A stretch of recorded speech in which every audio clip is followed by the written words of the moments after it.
Hello students, स्वागत करते हैं आप सभी स्टूडेंट्स का आज की इस वीडियो में। स्टूडेंट्स, आज की इस वीडियो में हम बात करेंगे कि उत्तर प्रदेश में एएनएम जीएनएम के गवर्नमेंट कॉलेज में एडमिशन सेशन 2024-25 के ऑनलाइन फॉर्म भरने शुरू है वो कर दिए गए हैं। तो स्टूडेंट्स, आप उत्तर प्रदेश के किसी भी गवर्नमेंट कॉलेज में एएनएम जीएनएम का कोर्स है वो करना चाहते हैं, एएनएम जीएनएम के लिए एडमिशन वो लेना चाहते हैं, तो आप अपना एडमिशन के लिए ऑनलाइन फॉर्म कैसे किस तरह से भर सकते हैं, एडमिशन के लिए ऑनलाइन फॉर्म फिलअप की जो कंप्लीट जानकारी है इस वीडियो में आपको स्टेप बाय स्टेप आपको देखने को मिलेगी। तो आपको आज की इस वीडियो को पूरा कंप्लीट है वो आपको देखना है। तो चलिए अब वीडियो को शुरू है वो कर लेते हैं। तो स्टूडेंट्स, आपको एएनएम जेएनएम के लिए एडमिशन के लिए अपना ऑनलाइन फॉर्म फिल करना है। तो सबसे पहले तो आपको इस गवर्नमेंट ऑफ उत्तर प्रदेश के इस मेडिकल एजुकेशन के वाले पोर्टल पर विजिट है आपको करना होगा और इस पोर्टल का डायरेक्ट लिंक इस वीडियो के नीचे डिस्कशन पार्ट में भी आपको मिल जाएगा। आप वहां से भी क्लिक करके यहाँ पर आप इस पोर्टल पर विजिट है वो कर सकते हैं। तो जैसे ही आप इस पोर्टल पर विजिट करेंगे तो कुछ इस तरह से आपके सामने इंटरफेस है वो देखने को मिल जाएगा। आपको इस पोर्टल में सबसे ऊपर ही आपको एएनएम जेएनएम के लिए रजिस्ट्रेशन का आपको पोर्टल का आपको लिंक है वो दे रखा है, आप इस पर क्लिक है वो करेंगे। जैसे ही आप क्लिक करेंगे तो अगला जो पेज है कुछ इस तरह से आपके सामने ओपन है वो हो जाएगा। तो यदि आपने एएनएम जेएनएम के रिगार्डिंग नोटिफिकेशन है वो कंप्लीटली रीड आउट वो कर लिया है, इसके पश्चात ही आपको इस फॉर्म को अप्लाई आपको करना है। तो फॉर्म अप्लाई करने के लिए यहाँ पर आप सिलेक्ट पर क्लिक करेंगे तो यहाँ पर आपके सामने जेएनएम और एएनएम के लिए देखने को मिल जाता है। तो जो भी आप कोर्स करना चाहते हैं, जिसमें एडमिशन लेना चाहते हैं, उसी का सिलेक्शन वो यहाँ से कर लेंगे। मैं इसमें यहाँ पर जेएनएम है वो सिलेक्ट कर लेता हूँ। इसके बाद आप प्रोसीड पर क्लिक करेंगे, यहाँ पर क्लिक करेंगे। जैसे ही आप क्लिक करेंगे तो यहाँ पर आपको फॉर्म अप्लाई करने के जो अलग अलग स्टेप है वो देखने को मिल जाता है। पहला स्टेप है वो यहाँ पर देख सकते हैं, आपको इसमें जो महत्वपूर्ण दिशा निर्देश है, इंपोर्टेंट इंस्ट्रक्शन है वो इसमें देखने को मिल जाते हैं। तो यदि आपने नोटिफिकेशन नहीं पढ़ा है तो यहाँ पर इस पर क्लिक करेंगे। तो जैसे ही आप क्लिक करेंगे इस तरह से नोटिफिकेशन डाउनलोड करने के लिए आ जाएगा। तो आप जिस भी प्रकार का नोटिफिकेशन डाउनलोड करना चाहते हैं यहाँ से आप डाउनलोड है वो कर सकते हैं। और यदि आपने इन सभी नोटिफिकेशन को पहले ही पढ़ लिया है, रीड आउट है वो कर लिया है और आप फॉर्म ही अप्लाई करना चाहते हैं, तो यहाँ पर आप गो बैक बटन पर क्लिक करेंगे, आप फिर से इसी पेज पर आ जाएंगे। और यहाँ पर जो सेकंड स्टेप है रजिस्ट्रेशन के लिए देखने को मिलता है और फॉर्म भरने की जो अंतिम डेट है, लास्ट डेट भी यहाँ पर आप दे सकते हैं कि 31 जुलाई 2024 वो रखी गई है। तो इस डेट से पहले आप एएनएम जेएनएम के लिए अपना रजिस्ट्रेशन कर सकते हैं, फॉर्म अप्लाई कर सकते हैं। तो फॉर्म अप्लाई करने के लिए रजिस्ट्रेशन आपको करना होगा, तो यहाँ पर आप इस पर क्लिक करेंगे, रजिस्ट्रेशन फॉर्म ओपन होगा। इसमें सबसे पहले तो एप्लीकेंट का जो फुल नेम है जो आपके 10th क्लास की मार्कशीट में दिया गया है और आपको इंग्लिश में ही नाम की एंट्री है वो आपको यहाँ पर फुलफिल आपको करना है और अपने नाम के आगे मिस्टर मिसेस श्री वगैरह है इनका आपको बिल्कुल भी यूज आपको नहीं करना है। इसके बाद में फ्रेंड्स की जो एक्टिव मोबाइल नंबर है, चालू मोबाइल नंबर है वो यहाँ पर इसमें एंटर करेंगे। इसके बाद में फ्रेंड्स की एक वैलिड ईमेल आईडी है वो यहाँ पर आप इसमें एंटर कर देंगे। तो ये सभी कुछ जानकारी आप फिल करने के बाद आप सबमिट वाले बटन पर क्लिक करेंगे। इसके बाद में फ्रेंड्स आपके मोबाइल नंबर पर एक ओटीपी है वो भेजा जाएगा, वह जो ओटीपी है वो यहाँ पर आप इसमें इंटर है वो कर देंगे। और यदि आपके एक बार में ओटीपी है वो नहीं आ पाता है तो आप रिसेंट ओटीपी पर क्लिक करके अपने मोबाइल नंबर पर फिर से ओटीपी वो प्राप्त कर सकते हैं। तो मैं यहाँ पर इसमें ओटीपी दर्ज करता हूँ। इसके बाद सबमिट वाले बटन पर आपको क्लिक करना है। इसके बाद में फ्रेंड्स आपका जो रजिस्ट्रेशन है वो सक्सेसफुली हो जाएगा और सक्सेसफुली का एक मैसेज भी यहाँ पर आपको देखने को मिल जाएगा। यहाँ पर आपको यूजर नेम है वो आपको देखने को मिल रहा है और आपको पासवर्ड है आपके मोबाइल नंबर पर भेज दिया गया है, वहां से आप देख सकते हैं। इसके बाद में फ्रेंड्स आपको लॉगिन है वो आपको करना है। तो आपको लॉगिन करने के लिए यहाँ पर आपको गो बैक बटन पर आपको क्लिक करना है। आप इसी पेज पर आ जाएंगे और यहाँ पर आपको कंप्लीट योर एप्लीकेशन यानी कि आपका रजिस्ट्रेशन कंप्लीट हो चुका है। अब यहाँ पर आप लॉगिन करेंगे तो इस पर क्लिक कर देंगे। जैसे क्लिक करेंगे लॉगिन सेक्शन ओपन होगा। इसमें आपको रजिस्ट्रेशन नंबर है, यूजर नेम है वो आपको एंटर करना है। इसके बाद जो भी आपके मोबाइल नंबर पर पासवर्ड मिला है वो पासवर्ड यहाँ पर एंटर करेंगे। इसके बाद आप लॉगिन वाले बटन पर आप क्लिक कर देंगे। इसके बाद में फ्रेंड्स आप लॉगिन है वो हो जाएंगे। लॉगिन होने के बाद में इसमें आपको एप्लीकेशन फॉर्म के अलग अलग स्टेप है वो देखने को मिलेंगे। तो इसमें जो पहला स्टेप रहेगा पर्सनल डिटेल्स का है। इसमें आपको पर्सनल जानकारी है, पर्सनल डिटेल्स आपको फुलफिल आपको करना है। तो पर्सनल डिटेल्स में सबसे पहले तो यहाँ पर आपके रजिस्ट्रेशन की डिटेल्स है वो देखने को मिल जाएगी, आपका रजिस्ट्रेशन वगैरह है यहाँ पर आप चेक कर सकते हैं। इसके बाद पर्सनल डिटेल्स में सबसे पहले यहाँ पर आपसे पूछा जा रहा है कि आपके इंटरमीडिएट यानी कि 12th क्लास में अंग्रेजी विषय में आपके प्राप्तांक 40% के बराबर या इससे अधिक आए हैं तो आप यहाँ पर इसमें यस का चयन करेंगे और नहीं आए हैं तो आप नो का चयन करेंगे। तो आप इस फॉर्म को भरने के लिए एलिजिबल है वो नहीं होंगे। और यदि यहाँ पर आप यस का चयन करेंगे तो ही आप एलिजिबल है, तो मैं इसमें यहाँ पर यस का ही चयन कर लेता हूँ। इसके बाद में यहाँ पर आपसे पूछा जा रहा है कि क्या आप यूपी स्वास्थ्य विभाग या फिर एनएचए में पिछले 5 वर्षों में एएनएम कर्मचारी के रूप में काम कर रहे हैं, तो आप यहाँ पर यस का चयन करेंगे। तो यहाँ पर आप इसमें यस का चयन करेंगे तो यहाँ पर आपसे पूछा जाएगा कि क्या आप रजिस्टर्ड मेडिकल फैकल्टी में पंजीकृत है, तो यहाँ पर आप इसमें यस का चयन करेंगे। इसके बाद में आपको अपने state medical faculty registration number है वो यहाँ पर इंटर है वो करने होंगे। इसके बाद में एएनएम एम्प्लॉय का जो टाइप चुनेंगे कि आप रेगुलर है या फिर कॉन्ट्रैक्ट में है वो यहाँ पर सिलेक्ट है वो कर लेंगे। यदि यहाँ पर आप नौका चयन करेंगे तो ये आपको डिटेल्स आपको फुल फिल आपको नहीं करना है। इसके बाद में यहाँ पर आपसे पूछा जाएगा कि आपने इंटरमीडिएट साइंस से पास आउट किया है, तो यहाँ पर आप इसमें यस का चयन करेंगे। इसके बाद में यहाँ पर आपको एप्लीकेंट का नाम है वो देखने को मिल जाएगा। इसके बाद में एप्लीकेंट के पिता का जो नाम है वो यहाँ पर इंटर करेंगे, और पिता के नाम के भी आगे मिस्टर मिसेस श्री वगैरह है, इनका आपको बिल्कुल भी यूज आपको नहीं करना है। जो आपके 10th क्लास की मार्कशीट में नाम दिया गया है पिता का, वो यहाँ पर फिल है वो करेंगे, और इंग्लिश में आपको दर्ज है वो आपको करना है। सेम इसी तरह से अपनी मदर का नाम भी यहाँ पर आप फिल करेंगे। इसके बाद जेंडर का चयन करेंगे, मेल फीमेल जो भी है वो यहाँ से सिलेक्ट कर लेंगे। इसके बाद में यहाँ पर आपको कैटेगरी का चयन करना है कि आप SC ST OBC जना जिस भी कैटेगरी में आते हैं यहाँ से आप सिलेक्ट करेंगे।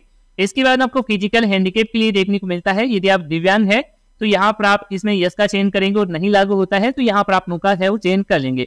यदि यहाँ पर आप यस का चयन करते हैं तो आपको डिसेबिलिटी का जो प्रकार है टाइप भी यहाँ पर आपको सिलेक्ट वो करना होगा। इसके बाद में आपकी कितने क्या परसेंटेज है डिसेबिलिटी की वो यहाँ पर आपको सिलेक्ट करना होगा। और वैसे ही यहाँ पर यस का चयन करेंगे तो आप इस फॉर्म को भरने के लिए एलिजिबल है वो नहीं है, और यहाँ पर आपको रेड कलर में आपको नोट भी आपको देखने को मिल जाएगा। तो मैं इसमें यहाँ पर नो का ही चयन कर लेता हूँ। इसके बाद आपको अपनी डेट ऑफ बर्थ है, जन्म तिथि है वो आपको सिलेक्ट करना है। इसके लिए आप कैलेंडर को ओपन करेंगे और सबसे पहले तो ईयर का आपको चुनाव है वो आपको कर लेना है। तो आप यहाँ पर ईयर का सिलेक्शन करेंगे, इसके बाद मंथ का सिलेक्शन करेंगे और यहाँ पर डेट सिलेक्ट करेंगे, तो यहाँ पर आपकी डेट ऑफ बर्थ है वो देखने को मिल जाएगी। एक बार जरूर है वो आप चेकआउट है वो कर लेंगे। इसके बाद में यहाँ पर आपसे पूछा जा रहा है नेशनलिटी टाइप, यानी कि आप इंडिया से हैं तो आप इंडियन सिलेक्ट करेंगे, या फिर बाहर से हैं तो यहाँ पर आप सिलेक्ट कर सकते हैं। तो मैं यहाँ पर इसमें इंडियन ही सिलेक्ट रहने देता हूँ। इसके बाद में यहाँ पर आपसे पूछा जा रहा है कि आपका मैरिटल स्टेटस, यानी कि आपका विवाह हो चुका है तो यहाँ पर आप मैरिड सिलेक्ट करेंगे। यदि आप सिंगल है तो आप अनमेरिड का सिलेक्शन कर लेंगे, और यदि आप मैरिड होते हैं तो आपको स्पाउस नाम है, जीवन साथी का नाम भी यहाँ पर आपको इसमें इंटर है वो करना होगा। इसके बाद में यहाँ पर आपके मोबाइल नंबर देखने को मिल जाएंगे। इसके बाद अल्टरनेटिव मोबाइल नंबर, यानी कि कोई दूसरा मोबाइल नंबर आप देना चाहते हैं तो यहाँ पर आप दे सकते हैं, नहीं तो आप इसे खाली भी रख सकते हैं। इसके बाद ईमेल आईडी है वो आपको यहाँ पर देखने को मिल जाएगी। इसके बाद आपको आईडी प्रूफ के लिए एक टाइप आपको सिलेक्ट करना है। इसमें देख सकते हैं आधार कार्ड है, ड्राइविंग लाइसेंस है, पासवर्ड है, वोटर आईडी कार्ड है। तो इनमें से आपके पास जो भी है, जो भी आप सिलेक्ट करना चाहते हैं वो यहाँ से कर सकते हैं। जैसे कि मैं आधार कार्ड सिलेक्ट करता हूँ तो आधार कार्ड के जो नंबर है वो यहाँ पर इसमें एंटर करेंगे। यदि इसमें आप वोटर आईडी कार्ड चुनते हैं तो वोटर आईडी कार्ड के नंबर है वो यहाँ पर आईडी नंबर में आ जाएंगे। तो इस तरह से डिटेल्स आपको फुलफिल करना है। इसके बाद नीचे की तरफ आएंगे और बैंक अकाउंट की डिटेल्स आपको फुलफिल आपको करना है। तो आप अपना ही बैंक अकाउंट की डिटेल्स वो देंगे। सबसे पहले तो कार्ड होल्डर का जो नाम है, यानी कि अपना नाम है जो बैंक अकाउंट की डायरी में दिया गया है वही नाम यहाँ पर फिल करेंगे। इसके बाद बैंक का नाम है, जैसे कि SBI है, बैंक ऑफ बड़ौदा है, एक्सिस बैंक है, इस तरह से आप बैंक का नाम डालेंगे जिस भी बैंक में आपका खाता है। इसके बाद बैंक की IFSC कोड है वो यहाँ पर इसमें एंटर करेंगे। इसके बाद अकाउंट के नंबर है यहाँ पर इसमें एंटर करेंगे। इसके बाद अकाउंट के नंबर को आपको फिर से कंफर्म करना होगा, यानी कि फिर से यहाँ पर आप इंटर है वो कर देंगे, तो आपका बैंक अकाउंट भी कंफर्म है वो हो जाएगा। इसके बाद नीचे की तरफ आएंगे और यहाँ पर आपको एड्रेस की डिटेल्स है वो आपको फुलफिल आपको करना है। तो एड्रेस में सबसे पहले आपसे परमानेंट एड्रेस मांगा जा रहा है, यानी कि आपके डॉक्यूमेंट में जो एड्रेस है वही एड्रेस है वो फिल करेंगे। इसके बाद में स्टेट का सिलेक्शन करेंगे, जो भी स्टेट है वो यहाँ से सिलेक्ट कर सकते हैं। इसके बाद होम डिस्ट्रिक्ट है वो आप अपने अकॉर्डिंग सिलेक्ट कर लेंगे। इसके बाद सिटी का नाम है, 6 डिजिट का जो पिन कोड है वो यहाँ पर आप इसमें इंटर है वो कर देंगे। इसके बाद में यहाँ पर आपको कम्युनिकेशन एड्रेस के लिए देखने को मिलता है, यानी कि आप जहाँ पर आप फिलहाल निवास कर रहे हैं वो एड्रेस इसमें यहाँ पर आप फिल करेंगे, तो अपना एड्रेस फिल कर देंगे। इसके बाद में स्टेट का नाम है वो सिलेक्ट कर लेंगे। इसके बाद होम डिस्ट्रिक्ट है, सिटी का नाम है, पिन कोड वगैरह है, ये डिटेल्स आप फुलफिल कर देंगे। यदि परमानेंट एड्रेस की जानकारी और प्रेजेंट एड्रेस की जानकारी सेम है तो यहाँ पर आपको टिक करना है। यहाँ पर जो भी डिटेल्स आपने फिल की होगी वो यहाँ पर ऑटोमेटिकली यहाँ पर देखने को मिल जाएगी, अलग से आपको जानकारी फिल करने की कोई भी आवश्यकता नहीं पड़ेगी। इसके बाद में इस स्टेप में कंप्लीट डिटेल्स को फिल करने के बाद आप नेक्स्ट वाले बटन पर क्लिक वो करेंगे। इसके बाद में स्टूडेंट से अगला स्टेप है ओपन हो जाएगा। इसमें आपको अपनी एजुकेशन की डिटेल्स है, अपना फोटो सिग्नेचर है वो आपको अपलोड आपको करना है। तो यहाँ पर सबसे पहले तो हाई स्कूल यानी कि 10th क्लास की जानकारी है वो देंगे। तो यहाँ पर आप सबसे पहले बोर्ड का नाम चेंज करेंगे। तो आपने जिस भी बोर्ड से आपने पास किया है उस बोर्ड का नाम यहाँ पर सिलेक्शन कर लेंगे। पासिंग ईयर आपको सिलेक्ट करना है, जिस ईयर में आपने 10th क्लास पासिंग किया है उस ईयर को यहाँ पर आप सिलेक्ट कर लेंगे। इसके बाद में यहाँ पर आपके रोल नंबर आ जाएंगे। इसके बाद आपके जो सर्टिफिकेट नंबर है, सीरियल नंबर है, जो आपके 10th क्लास की मार्कशीट में दिए गए हैं, सर्टिफिकेट में दिए गए हैं, वही नंबर यहाँ पर फिल करेंगे। इसके बाद मार्कशीट के जो सीरियल नंबर है वो यहाँ पर इसमें एंटर करेंगे। इसके बाद में यहाँ पर आपसे पूछा जा रहा है कि आपका रिजल्ट परसेंटेज वाइज रिलीज किया गया था या फिर CGPA, आप अपने अकॉर्डिंग सिलेक्ट करेंगे। जैसे कि मैं इसमें परसेंटेज ही सिलेक्ट कर लेता हूँ। इसके बाद आपके टोटल मार्क्स आ जाएंगे और आपने कितने मार्क्स प्राप्त किए हैं वो यहाँ पर एंटर करेंगे। इसके बाद में आपकी जो भी परसेंटेज होगी वो यहाँ पर इसमें देखने को मिल जाएगी। इसके बाद आपको इंटरमीडिएट यानी कि 12th क्लास की जानकारी फिल करना है। इसमें भी यहाँ पर आप सबसे पहले बोर्ड का नाम चेंज करेंगे। पासिंग ईयर का आपको सिलेक्शन आपको कर लेना है, जिस ईयर में पास किया है। रोल नंबर डालेंगे, सर्टिफिकेट के सीरियल नंबर डालेंगे, मार्कशीट के सीरियल नंबर एंटर करेंगे। इसके बाद में यहाँ पर स्कोर टाइप सिलेक्ट करेंगे कि आपका रिजल्ट परसेंट या फिर CGPA जिस भी माध्यम से जारी किया गया है वो सिलेक्ट करेंगे। इसके बाद में यहाँ पर आपके टोटल मार्क्स आ जाएंगे, प्राप्तांक आ जाएंगे, आपकी परसेंटेज जो भी है वो यहाँ पर इसमें देखने को मिल जाएगी। तो इस तरह से आप एजुकेशन की डिटेल्स को फुलफिल कर, तो आपको नीचे की तरफ आना है और यहाँ पर आपको कैंडिडेट का पासवर्ड साइज में फोटो और सिग्नेचर है वो आपको अपलोड आपको करना है। सिग्नेचर की आपको अलग फाइल आपको नहीं बनानी है, जो भी आप पासपोर्ट साइज में फोटो अपलोड करेंगे उसी में आपका सिग्नेचर है वो रहेगा। और एग्जांपल यहाँ पर आप देख सकते हैं, इस तरह से आप फोटो के साथ सिग्नेचर अटैच करके फाइल है वो बनाएंगे। फोटो का यहाँ पर साइज देख सकते हैं 100 KB है वो रखी गई है।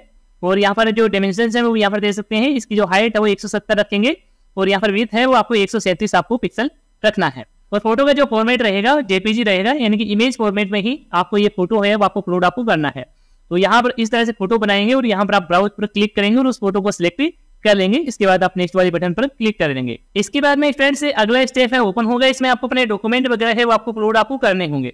तो क्या कुछ आपको डॉक्यूमेंट अपलोड करना है ये जानेंगे से पहले यहाँ पर हम देख लेते हैं कि आप जो भी डॉक्यूमेंट की फाइल बनाएंगे उसकी साइज है वो आप 300 KB के अराउंड रखेंगे, यानी कि इससे ऊपर की फाइल है यहाँ पर आप इसमें अपलोड है वो नहीं कर पाएंगे। तो इससे कम रखेंगे और आप फॉर्मेट है वो PDF फाइल में ही अपलोड है वो कर पाएंगे। तो इसमें जो पहला डॉक्यूमेंट है आपकी 10th क्लास की मार्कशीट, तो आप अपनी 10th क्लास की मार्कशीट है वो यहाँ पर आप अपलोड है वो कर देंगे। इसके बाद आपका 10th क्लास का सर्टिफिकेट है यहाँ पर आप इसमें अपलोड करेंगे। इसके बाद 12th क्लास की जो मार्कशीट है वो यहाँ पर आप इसमें अपलोड कर देंगे। इसके बाद अदर जो आपके सर्टिफिकेट है वो आपको अपलोड करने हैं। पहला आपका सर्टिफिकेट रहेगा आपकी कैटेगरी के संबंधित, यानी कि आपका जाति प्रमाण पत्र है आप इसमें अपलोड है वो कर देंगे। और यहाँ पर आप जो भी अपना कास्ट सर्टिफिकेट अपलोड कर रहे हैं, जाति प्रमाण पत्र अपलोड कर रहे हैं, वो 3 साल से ज्यादा पुराना है वो नहीं होना चाहिए, तो यहाँ पर आप इसमें नोट में देख सकते हैं। इसके बाद आपका डोमिसाइल सर्टिफिकेट की मूल निवास प्रमाण पत्र है वो यहाँ पर इसमें अपलोड करेंगे। इसके बाद में यहाँ पर आपसे पूछा जा रहा है कि आप स्वतंत्रता सेनानी या फिर भूतपूर्व सैनिक रहे हैं, तो यहाँ पर आप इसमें यस का चयन करेंगे और ये जो सर्टिफिकेट है इसमें अपलोड करेंगे। और यदि नहीं लागू होता है तो यहाँ पर आप सबसे पहले तो नो का चयन करेंगे और यहाँ पर जो आपसे सर्टिफिकेट मांगा जा रहा है यहाँ पर आपको अपलोड आपको नहीं करना है, वैसे आपके पास ये डॉक्यूमेंट होगा भी नहीं।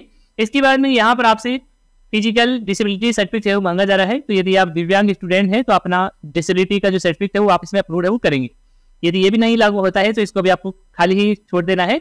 इसके बाद में यहाँ पर आपसे पूछा जा रहा है कि आपको 5 ईयर का जो एनएम एक्सपीरियंस सर्टिफिकेट है वो आपको अपलोड आपको करना है। यदि लागू होता है तो यहाँ पर अपलोड करेंगे, नहीं तो आप इसे भी खाली रखेंगे। इसके बाद में यहाँ पर देख सकते हैं कि स्टेट मेडिकल फैकल्टी सर्टिफिकेट भी यहाँ पर आपको अपलोड आपको करना होगा। ये भी लागू होता है तो अपलोड करेंगे, नहीं तो आप इसे भी खाली ही रखेंगे। इसके बाद आपका जो कैरेक्टर सर्टिफिकेट चरित्र प्रमाण पत्र है वो आप यहाँ पर अपलोड कर देंगे। तो आप ये सभी डॉक्यूमेंट अपलोड कर देते हैं। इसके बाद में यहाँ पर आप नेक्स्ट वाले बटन पर क्लिक करेंगे तो आप अपने सभी डॉक्यूमेंट है वो अपलोड कर देते हैं। इसके बाद में नेक्स्ट स्टेप है वो देखने को मिलता है एप्लीकेशन फॉर्म प्रीव्यू का, यानी कि आपने जितने भी स्टेप में अपनी जानकारी डाली है वो यहाँ पर आपको एक साथ इसमें देखने को मिल जाती है।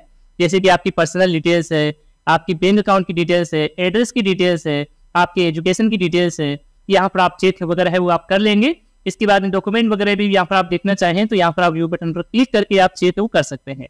यदि आपकी कंप्लीट डिटेल्स है वो सही है तो यहाँ पर आप इस पर टिक करेंगे। टिक करने के बाद में यहाँ पर आप प्रोसीड और पेमेंट वाले बटन पर क्लिक है वो करेंगे, यानी कि आपको पेमेंट आपको करना है, तो इस पर क्लिक करेंगे। इसके बाद इस तरह से अलर्ट मैसेज होगा कि आप श्योर है आप इसे सबमिट करना चाहते हैं, तो यहाँ पर आप ओके वाले बटन पर क्लिक कर देंगे। इसके बाद में स्टूडेंट से यहाँ पर आपकी फीस की जानकारी है, फीस की डिटेल्स है वो देखने को मिल जाएगी। यहाँ पर देख सकते हैं एप्लीकेशन फॉर्म फीस है वो 100 रुपए है, और यदि आप जनरल से फॉर्म भरते हैं तो आपकी जो फीस रहेगी 200 रुपए है। तो इस तरह से आपकी फीस है वो ली जाएगी। तो आपको इस फीस को पे करने के लिए यहाँ पर आपको पे नाउ का बटन देखने को मिल रहा है, इस बटन पर क्लिक करेंगे। इसके बाद में इस तरह से आएगा तो यहाँ पर आप ओके पर क्लिक कर देंगे। इसके बाद में फ्रेंड्स इस तरह से आपके सामने पेमेंट गेटवे है ओपन हो जाएगा। इस पेमेंट गेटवे में यहाँ पर आप लोग देख सकते हैं कि आप जो पेमेंट है वो क्रेडिट कार्ड, डेबिट कार्ड या फिर यूपीआई या फिर आप QR कोड के माध्यम से भी आप पेमेंट कर सकते हैं, या फिर आपके पास नेट बैंकिंग है या फिर आपके अदर का भी ऑप्शन इसमें देखने को मिल जाता है। तो इनमें से आपके पास जो भी है जिससे भी आप पेमेंट करना चाहें उसी का सिलेक्शन करके आप पेमेंट वो कर सकते हैं। जैसे कि आप डेबिट कार्ड से पेमेंट करना चाहते हैं तो यहाँ पर आप इसमें से कार्ड का ऑप्शन सिलेक्ट करेंगे। क्लिक करते ही इस तरह से डेबिट कार्ड की डिटेल डालने के लिए ओपन है वो हो जाएगी। इसमें सबसे पहले कार्ड का जो नंबर है वो इंटर करना है, कार्ड होल्डर का नाम इंटर करना है, वैलिडिटी डेट है वो यहाँ पर इसमें इंटर करेंगे जो आपकी डेबिट कार्ड पर दी गई है। इसके बाद सीवीवी नंबर है 3 डिजिट के, ये आपको अपने डेबिट कार्ड की वेबसाइट में आपको देखने को मिल जाएंगे, वहां से देखकर यहाँ पर इंटर करेंगे। इसके बाद आप प्रोसीड टू पे बटन पर क्लिक करेंगे। इसके बाद में आपके डेबिट कार्ड से कनेक्टेड बैंक से मोबाइल पर एक ओटीपी आएगा, ओटीपी डाल देंगे। इसके बाद में आपका पेमेंट वो सक्सेसफुली हो जाएगा। जैसे आपका पेमेंट वो सक्सेसफुली होगा तो आपका एप्लीकेशन फॉर्म भी यहाँ पर फाइनली सबमिट हो जाएगा।